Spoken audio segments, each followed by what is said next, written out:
to share something that might disappoint you. It might frustrate you, and it might even make you angry, but it has to be said.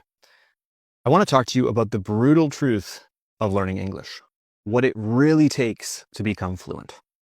This is not a simple feel-good topic. It's complicated, but if you're serious about improving your English and becoming fluent, you need to watch this. Look, over the last 3 years, I've helped millions of students on social media and thousands of students in our programs improve their English. So I've seen what works and what doesn't work. I've also spent a lot of time learning languages myself.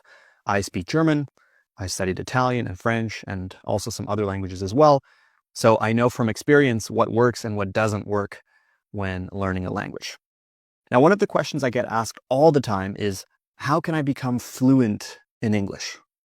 I get this question probably 5, 10, 15 times a day on Instagram, on YouTube in the comments, and on Facebook. And it's such a complicated topic. It's such a difficult question to answer because everybody has a different definition. And for me personally, fluency is your ability to speak a language without letting the language become a barrier. So if you can speak a language and you don't have to think about the language, that's fluency. Fluency is not perfection. Fluency is not speaking a language perfectly without any mistakes. Native speakers are fluent. Native speakers make mistakes. So being fluent in a language does not mean being perfect. It simply means being able to communicate without letting language be a barrier. Now, here's the truth. You may never feel as comfortable in English as you do in your native language. It might never happen, and that's completely normal. The good news is you don't have to be. To become fluent, you don't have to speak English as good as you do your native language. You just have to be able to speak without thinking about language, without letting language prevent you from expressing yourself. You're not a native English speaker, and that's okay. There's nothing wrong with that. Why would you want to be one? You bring your own culture, you bring your own perspectives, you bring your own ways of thinking. That's valuable, and that's what makes you unique. Now, something that you also have to realize is there's no magic bullet for fluency. And by magic bullet, I mean there's no pill you can take, there's no secret, there's no shortcut that's going to make you fluent overnight or in a week. One of the questions students often ask me is, can you guarantee fluency? Can you promise me that I'll become fluent? And my answer is always the same. No, I can't promise you you'll become fluent. I can't guarantee that. Anybody who promises you that you'll become fluent in a week or a month or whatever period of time is not being honest with you. It's like going to a personal trainer. If you go to your personal trainer and say, can you promise me that you'll make me strong? Can you promise me that I will build muscle? Well, your personal trainer can't promise you that because it's on you. It's on you to go to the gym. It's on you to exercise. It's on you to follow the routine. But what they can do is give you the tools, the resources, and the structure to get there. But at the end of the day, you still have to do the work. And it's the same with learning a language. There's no shortcut. There's no way around it. You just have to learn the rules. You have to speak. You have to show up. And you have to do the work. Improving any skill is a matter of hard work. Now, another thing that students say all the time is that they don't have any talent. They're not talented at languages. They have no natural ability, and that's why their English is not improving. Now, this is just an excuse. I used to think that everybody could learn a language at the same rate. And honestly, I realize now that is not the case. Some people do have natural talent. Some people do have the ability to learn faster and to retain information and new vocabulary faster than other people.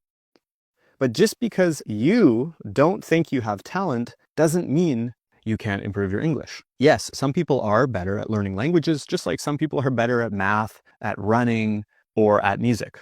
But if you let that become an excuse, you're not doing yourself any favors. Some students say they're too old to learn English. That's not true. We've had students improve their English in their 90s. Some students say they don't have time. That's not true either. All you have to do is take stuff you're doing in your own language and translate it into English. For example, if you listen to the radio on the way back from work, do that in English. If you use your phone, if you watch TikTok, if you watch Instagram, do that in English. You don't need more hours in the day. You simply need to replace things you're doing in your native language with things in English. Now, what do all these have in common? Well, these are excuses. They are excuses that you tell yourself because you want to avoid doing the hard work. You want to avoid showing up. You want to avoid all the effort it takes to learn a language. I get that. We are human. We are designed to try to do things the most efficient way possible, but you have to try to overcome that urge. The good news is we are human, and human beings are built to communicate. As a species, communication is so important to us. Our ability to communicate using spoken language is what separates us from most other animals. And you already speak your native language fluently, so why shouldn't you be able to speak English fluently? You have to understand that language is just the vehicle. If you know how to drive, you can drive a sports car, you can drive a tractor, you can drive a truck. Of course, there will be some differences. It will be a lot harder to turn in a truck than it is in a sports car. The truck might be slower, but if you're familiar with the fundamentals of driving, it doesn't matter which vehicle you drive. The principles are exactly the same. And it's the same with language. If you are a human being, which I know you are, and you are able to communicate in one language, you have everything you need inside you and in your brain to communicate in a second language. You just need the right tools, consistent practice, and I hate to say this because this sounds just like a bunch of nonsense, but you need to believe in yourself. You need to believe that you, as a human being, are capable of learning language.